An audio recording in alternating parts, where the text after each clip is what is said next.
안녕하세요. 곽기영 교수입니다. 이번 시간에는 2001년 9월 11일 발생한 9.11 테러에 대한 뉴스 기사를 뉴욕타임즈 웹사이트로부터 엑스패스를 이용해서 수집을 해보겠습니다. 지금 보시는 사이트는 9.11 테러 뉴스 기사가 게시되어 있는 뉴욕타임즈 웹사이트입니다. 전반부에는 해당 기사에 대한 이미지가 보이고 있고요. 그 밑에 후반부에는 실제 해당 기사에 대한 텍스트가 포함되어 있습니다. 지금 제가 수집할 데이터는 텍스트로 표현되어 있는 뉴스 기사 부분입니다. 그래서 여기 부분을 우리가 엑스패스를 이용해서 식별한 다음에 그 데이터를 추출을 해보겠습니다. 그럼 우리가 가장 먼저 해야 될 일은 이 웹사이트로부터 HTML 문서를 읽어드리는 일입니다.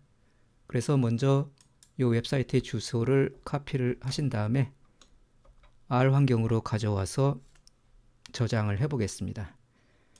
지금 카피한 주소가 여기 이렇게 적혀 있습니다. 이 주소를 URL 변수에다 이렇게 지정을 하겠습니다.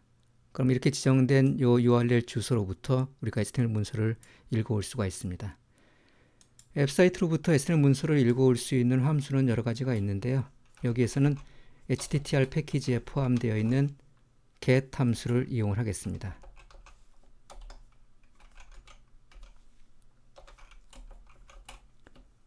get 함수의 URL을 인수로 지정을 하고요. 실행을 해서 그 결과를 HTML이라는 변수에다 저장을 하겠습니다. 이렇게 웹사이트로부터 HTML 문서를 읽어온 다음에 우리가 엑스패스를 이용해서 데이터를 수집하기 위해서는 트리 구조의 문서로 변환을 해줘야 됩니다. 그래서 그 파싱 작업을 하기 위해서 우리가 XML 패키지에 포함되어 있는 HTML parse 함수를 이용을 하겠습니다.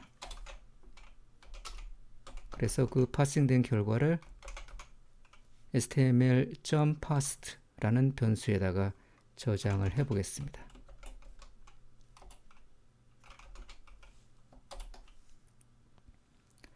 그럼 우리가 웹사이트로부터 HTML 문서를 잘 읽어왔고 그렇게 읽어온 문서를 트리 구조의 객체의 형태로 변환을 했습니다. 그럼 이제 파싱된 HTML 트리 구조의 객체로부터 엑스패스를 이용해서 HTML 문서의 특정 부분을 추출을 할 수가 있습니다.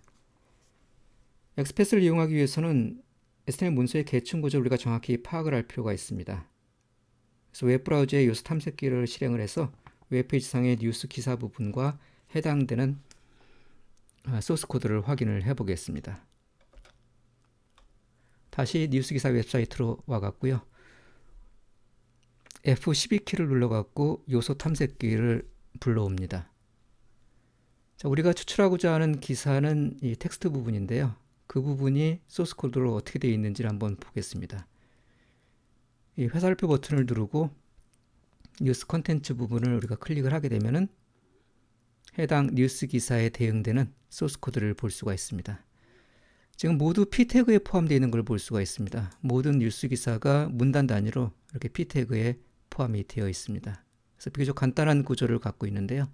그래서 우리는 이 p 태그에 포함되어 있는 텍스트를 가져오게 되면 우리가 원하는 콘텐츠를 얻을 수가 있을 것 같습니다. 자, p 태그에 포함되어 있던 걸 기억을 하시고 다시 R 환경으로 오셔갖고 텍스트를 한번 가져와 보겠습니다. 가져와서 그거를 텍스트라는 변수에다 저장을 하고요. 우리가 p 태그에 포함되어 있는 컨텐츠를 가져오려고 그러면 xpath sapply 함수를 사용을 하면 됩니다. 첫 번째 인수에다가 우리가 조금 전에 파싱한 문서를 지정을 하고요. 그 다음에 두 번째 인수 path 인수에다가는 xpath를 지정을 합니다. 현재 p 태그에 텍스트가 포함되어 있기 때문에 간단하게 트리 구조상에서 p 태그만 찾으면 될 것 같습니다. 그리고 이 p 태그로부터 우리가 텍스트를 꺼내오는 거기 때문에 xml value 함수를 지정을 해서 안에 콘텐츠를 가져올 수가 있습니다. 그래서 실행을 하고 뽑아진 텍스트의 구조를 보시면은 57개의 원소를 가지고 있고요. 앞에 빈 코테이션 마크가 보이는데 앞에 일부분이 지금 비어있는 그런 텍스트입니다. 그래서 텍스트에 비어있는 부분을 삭제를 해볼 필요가 있습니다. 한번 내용을 볼까요? 내용을 보면 이렇게 되어 있죠. 그래서 57번째 원소가 지금 비어 있고요. 또 쭉 올려보시면은 앞부분에도 지금 비어 있는 게 보입니다.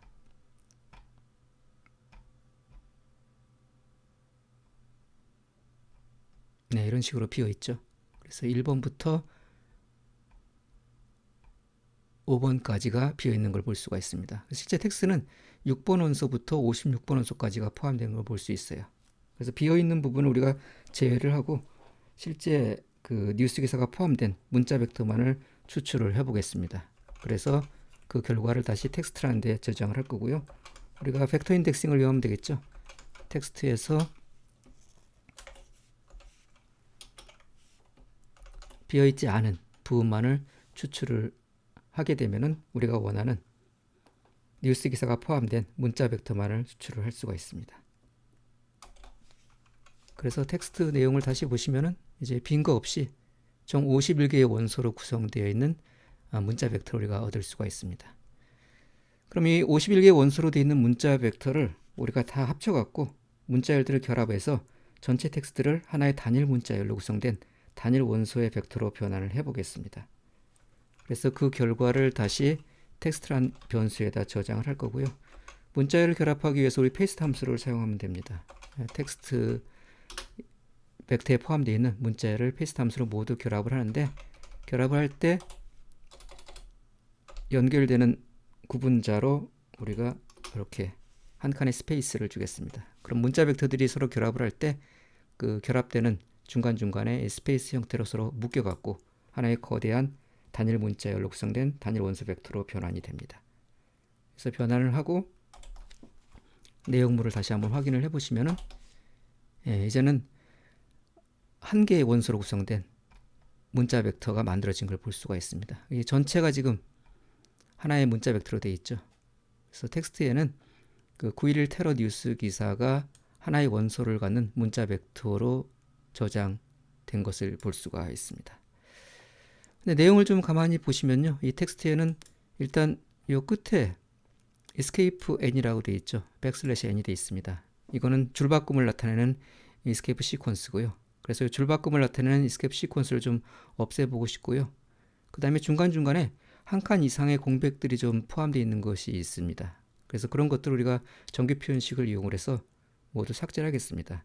그러니까 2칸 이상 연속되는 불필요한 공백을 삭제를 할 거고요. 그 다음에 줄바꿈을 또 텍스트로부터 제거를 해 보겠습니다. 그래서 그 결과를 또 텍스트라는 변수에다가 저장을 하겠습니다. G서브 함수를 이용해서 우리가 그런 작업을 할 수가 있죠. 일단 정규 표현식을 이용해서 우리가 식별하고자 하는 패턴을 지정을 합니다. 스페이스가 2개 이상인 거를 식별해야 되고요. 우리 스페이스를 이 수량자로 제한을 해갖고 2개 이상의 스페이스를 식별을 했습니다. 그 다음에 또는 escape 시퀀스 코드가 있는 요 줄바꿈을 또 식별을 해갖고 또 삭제를 해보겠습니다. 그래서 이걸 2개의 패턴을 찾아갖고 우리가 뭘로 바꿀 거냐면은 빈 코테이션 마크로 바꿔주게 되면은 삭제가 되겠죠. 텍스트란 문자열에서 그 작업을 해주면 됩니다. 그래서 이 정규 표현식에 의해서 2칸 이상 연속되는 불필요한 공백이 삭제가 되고 그 다음에 줄바꿈도 삭제가 됩니다. 그렇게 해서 실행을 하고 다시 텍스트를 들여다보시면은 이제는 아까 보셨던 그러한 것들이 모두 삭제가 된 것을 볼 수가 있습니다. 그럼 우리가 필요한 뉴스 기사는 정확히 다 수집을 한 것 같습니다. 이걸 가지고 추가적으로 몇 가지 좀 분석을 한번 해보겠습니다. 워드 클라우드를 한번 그려볼게요. 그 출연 빈도수에 따라서 단어의 중요성을 시각적으로 보여줄 수 있는 워드 클라우드를 그려보겠습니다. 워드 클라우드를 그리기 위해서는 텍스트에 포함된 단어의 출연 빈도를 계산을 해야 됩니다. 여기에서는 텍스트 마이닝을 지원하는 TM 패키지를 이용해서 이 뉴욕타임즈 기사로부터 단어 출연 빈도를 산출하고 이를 이용해서 워드 클라우드를 한번 그려보겠습니다. TM 패키지를 이용한 텍스트 분석을 위해서는 우선 분석해야 할 텍스트를 문서의 집합인 코퍼스 형식으로 변환을 해야 됩니다. TM 패키지의 vcorpus 함수는 여러 다양한 소스로부터 읽어드린 텍스트를 텍스트 마이닝을 위한 코퍼스 객체로 변환을 해줍니다. 여기에서는 텍스트가 벡터 형식으로 저장되어 있기 때문에 벡터 소스 함수를 이용해서 읽어올 수가 있습니다. 먼저 PM 패키지를 메모리에 적재를 해보겠습니다. 그리고 코퍼스 객체로 변환을 해서 그 결과를 독이라는 변수에다가 저장을 해보겠습니다.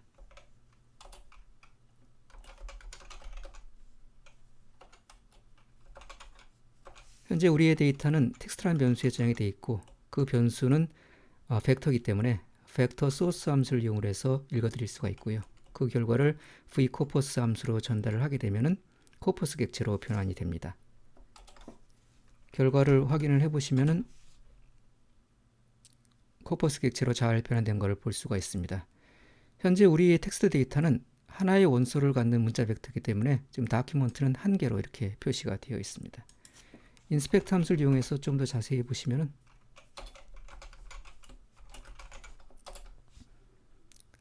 모두 15,483개의 문자로 구성되어 있는 텍스트라는 것을 알 수가 있습니다.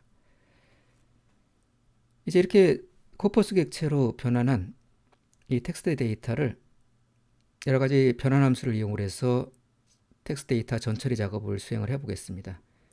TM 패키지에는 여러 가지 변환 함수들이 많이 있는데요. 그런 변환 함수를 이용해서 텍스트에 포함되어 있는 문장부호라든가 숫자라든가 불용어라든가 공백과 같은 그런 요소들을 제거를 하고 그 다음에 소문자로 변환하는 작업, 그 다음에 어간을 추출하는 작업, 이런 추가적인 작업도 한번 해보겠습니다.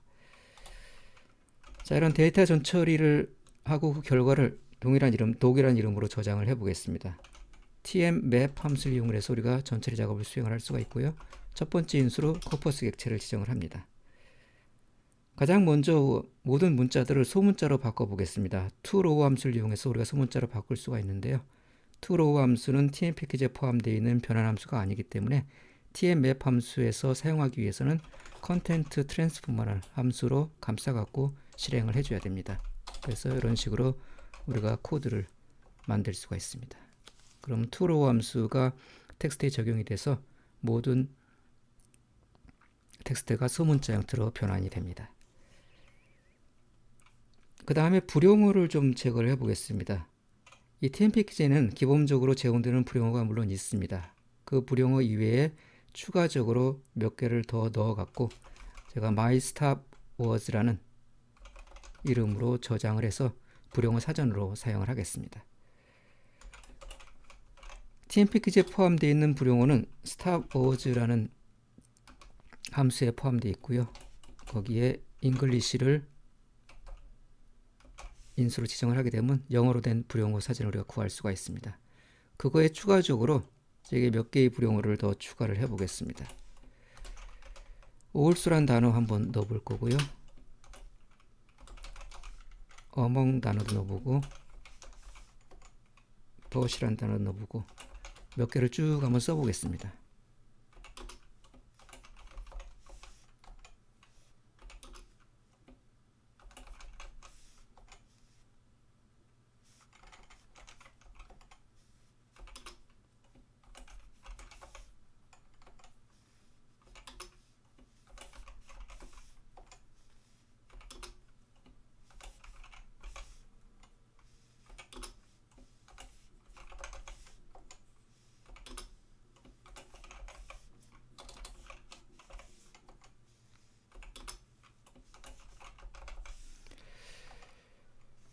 네, 이렇게 TM 패키지에 포함되지 않은 단어들을 불용어로 제가 몇 가지를 좀 추가를 해봤습니다. 제가 이렇게 불용어를 추가한 것은 제가 갑자기 이런 단어가 생각이 나서 그런 건 아니고요. 이 텍스트를 한번 분석을 해보고 이러한 단어들이 실제로 많이 등장을 하고 있고 우리 분석에는 불필요하다고 생각이 들어서 제가 지금 추가를 한 겁니다. 그래서 텍스트 전처리 작업은 보통 반복적인 작업을 몇 번 거치게 됩니다. 분석을 진행을 하다가 추가적으로 작업이 필요하게 되면은 그 작업을 다시 돌아와서 처리해주는 그런 작업들을 하게 되는 거죠. 지금 같은 경우도 불용어 사전을 기본적으로 TM 패키지에 있는 거를 사용을 하다가 그걸로 부족하다는 생각이 들어서 제가 지금 불용어 사전을 추가를 하게 된 겁니다.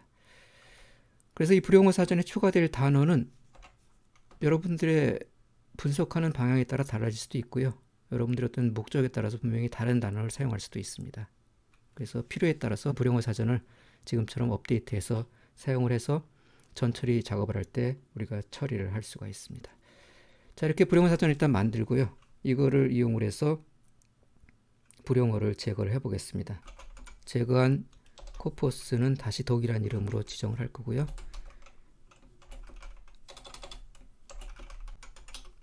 저 불용어를 제거하기 위해서는 remove words라는 변환 함수를 사용하면 됩니다.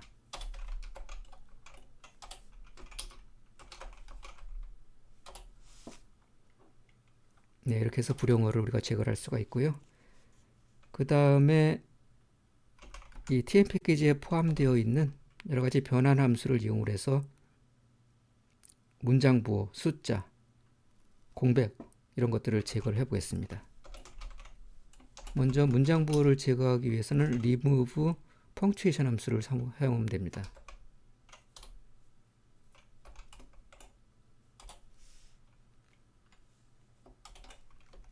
그 다음에 숫자 같은 경우도 대부분 분석에 불필요하기 때문에 제거를 해야 되는데요. remove numbers라는 함수를 우리가 사용을 할 수가 있습니다.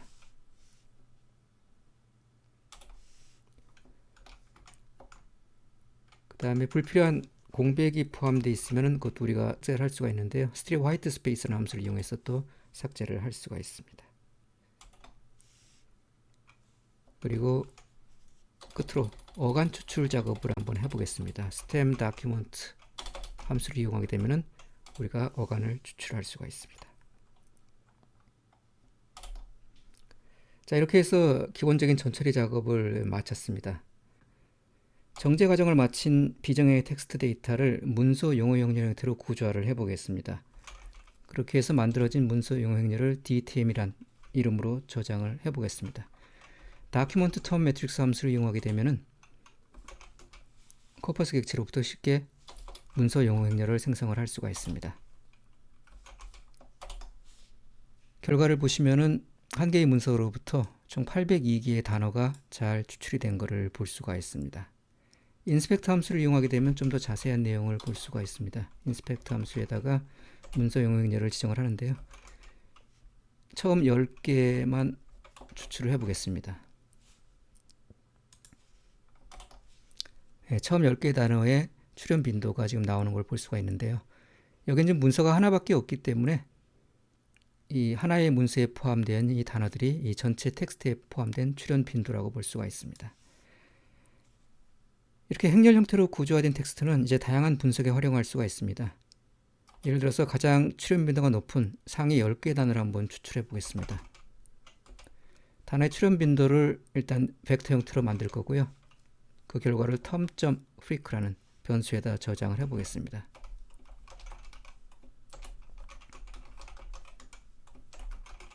문서 용어 행렬을 일반적인 행렬 형태로 as 매트릭스 함수를 이용해서 변환하고요. 칼썸 함수를 이용해서 열의 합계를 모두 계산을 합니다.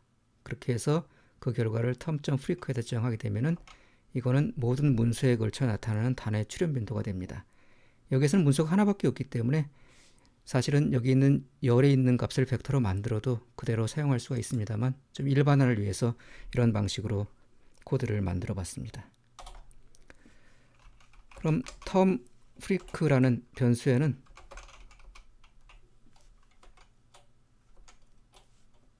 이런 식으로 단어 벡터가 들어가 있습니다. 이름을 갖는 벡터인데요. 그 이름은 단어고 그 다음에 숫자는 그 출현 빈도가 됩니다.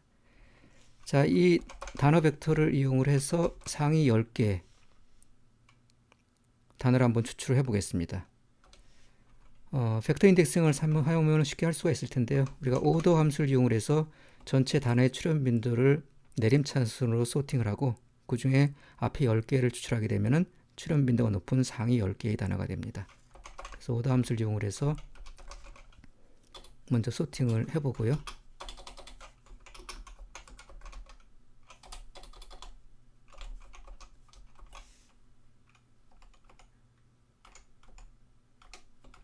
그러면 이 오더 함수에 의해서 출현 빈도가 높은 순서로 소팅이 될 거고 그 인덱스가 들어오게 됩니다.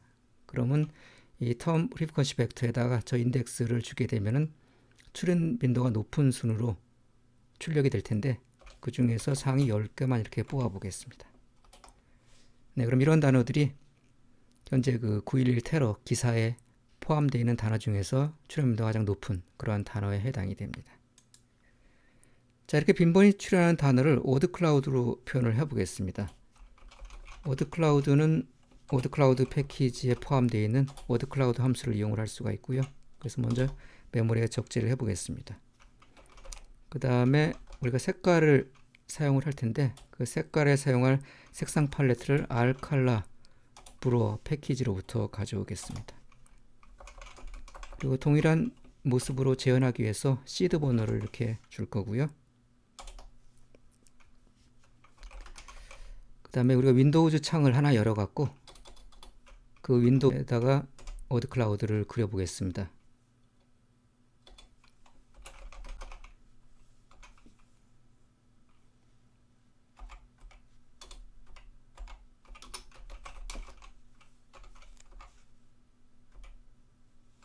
네, 6.5 곱하기 6.5의 크기를 갖는 윈도우 창 하나 이렇게 열어볼 거고요.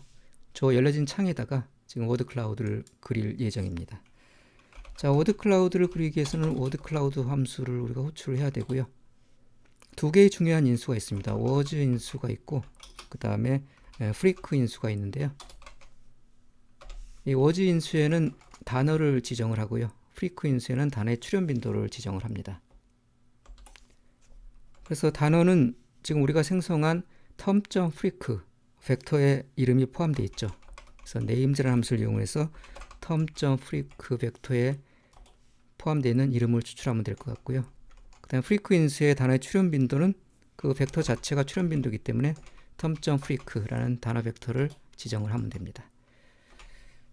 그 다음에 추가적으로 인수를 좀 지정하겠습니다. scale 인수를 지정을 해서 단어의 크기의 범위를 이렇게 지정을 하겠습니다. 0.2부터 4까지의 크기를 갖도록 워드클라우드 상에 단어의 크기를 지정하고요. 그 다음에 min.freq 인수에는 최소 출현 빈도를 지정할 수가 있습니다. 여기에다가 최소 출현 빈도로 3개를 지정을 해서 최소 3번 이상 나타난 단어만이 워드클라우드 상에 표현되도록 할 거고요. 그 다음에 root.per 인수에는 수직으로 써질 그런 글씨의 비율을 지정을 합니다. 지금 모든 글씨를 다 수평으로 쓰기 위해서 0을 지정을 해보겠습니다. 그 다음에 랜덤 오더하고 랜덤 컬러에는 우리가 단어가 배치되는 방법을 지정할 수가 있는데요. 랜덤 오더에다가 false를 지정을 하게 되면은 단어가 중요한 순서로 가운데에 배치가 됩니다. 그 다음에 랜덤 컬러에 또 우리가 false를 지정을 하게 되면은 단어의 색깔이 색상 팔레트와 그 다음에 단어의 중요도에 따라서 결정이 돼서 그림을 그려주게 됩니다. 그다음 우리가 사용할 색상은 컬러즈 인수에다가 지정을 할 수가 있습니다. 지금은 알칼라 브루어 패키지에 포함되어 있는 색상 팔레트를 이용할 거기 때문에 알칼라 브루어 패키지에 포함되어 있는 브루어.pel 함수를 이용해서 색상 팔레트를 불러오겠습니다. set1이라는 색상 팔레트에서 5개의 색깔을 가져다가 우리가 워드클라우드 상에 사용을 해보겠습니다. 저 알칼라 브루어 패키지의 도움말을 한번 보시면요. 우리가 사용할 수 있는 색상 팔레트와 사용 방법을 확인을 할 수가 있습니다. 조금 전에 사용했던 브루어.pel 함수를 이용해서 색상 팔레트를 불러올 수가 있습니다. 첫 번째 인수로 가져올 색상의 개수를 지정을 하고요. 두 번째 인수로 사용할 색상 팔레트를 지정을 합니다. 지금 우리가 사용한 색상 팔레트는 여기 리스트 중에서 set1이라는 색상 팔레트였고요. 기본적으로 9개의 색상이 제공되지만 저는 그 중에 5개만을 선택을 해서 워드클라우드를 그렸습니다. 작성한 워드클라우드 코드를 실행을 해서 워드클라우드를 생성을 해 보겠습니다. 결과를 보시면 워드클라우드가 잘 만들어진 걸 볼 수가 있습니다. 워드클라우드를 통해서 기사에 포함된 중요한 단어를 파악을 할 수가 있습니다. 가운데 타오라든가 어택이라든가 하이잭 같은 사건과 관련된 핵심 단어들이 눈에 띕니다. 이번 시간에는 엑스패스를 이용해서 뉴욕타임즈 웹사이트로부터 9.11 테러 뉴스 기사를 수집을 하고 그 기사를 바탕으로 해서 워드클라우드를 생성을 해봤습니다. 다음 시간에 또 뵙도록 하겠습니다.